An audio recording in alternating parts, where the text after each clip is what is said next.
अगर मैं आपसे कहूं कि सीजीआई बीआर गवई पर जिसने जूता फेंक कर मारा था, आज उसी आदमी को कोर्ट के बाहर जूता से लपेट लपेट कर मारा गया है। हाँ, कहा गया है जैसी करनी वैसी भरनी ना, वैसी भाई साहब ये भरे भी हैं। आप देखिए, असल में यहां पर ये कोई और नहीं बल्कि राकेश किशोर हैं। राकेश किशोर पेशे से एक वकील हैं, लेकिन ये एक केस लड़ रहे थे और वो केस मैं आपको बता दूं, असल में लड़ा जा रहा था विष्णु भगवान को लेकर, और विष्णु भगवान की मूर्ति कहीं स्थापित करनी थी। उसका केस सुप्रीम कोर्ट में चल रहा था और फिर उसके बाद आपके सीजीआई बीआर गवई ने कुछ कह दिया था कि अपने भगवान से ही कह दो कि ये कर लें। असल में सीजीआई बीआर गवई ने कुछ ये भी कहा था कि ये चीज़ सुप्रीम कोर्ट के अंदर हमारे अंडर में नहीं आती, होम मिनिस्ट्री के अंडर में आती है, आप जाकर वहां पर कहिए अगर हिम्मत हो तो।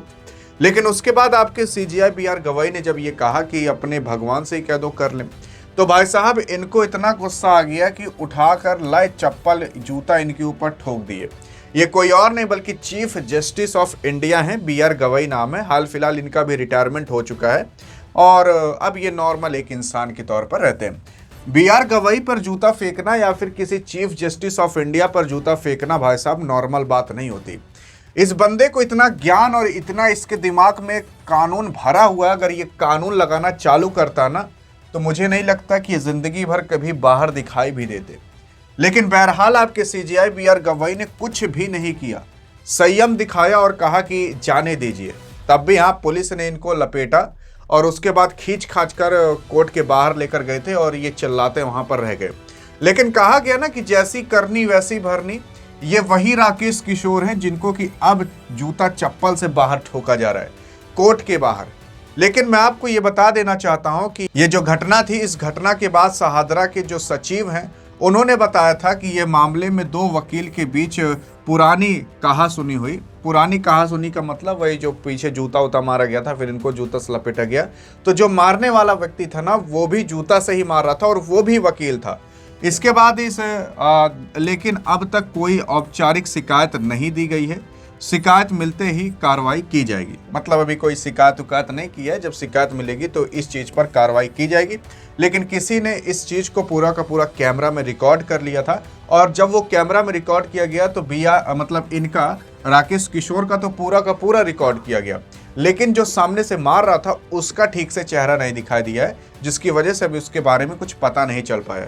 अगर इस घटना के बाद बात करें तो उनका वकालत जो लाइसेंस था वो तत्काल कैंसिल कर दिया गया था जब इन्होंने इनके ऊपर जूता मारा था। लेकिन हद तो देखिए तब पार हो जाती है जब आपके ये वापस से कोर्ट में दिखाई देते हैं।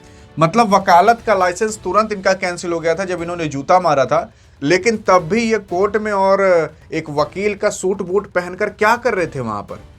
मतलब हद देखिए, यहाँ पर भारत के अंदर इन भाई साहब का वकालत का लाइसेंस कैंसिल है लेकिन फिर भी वकालत कर रहे हैं। मतलब कोई मतलब ही नहीं है।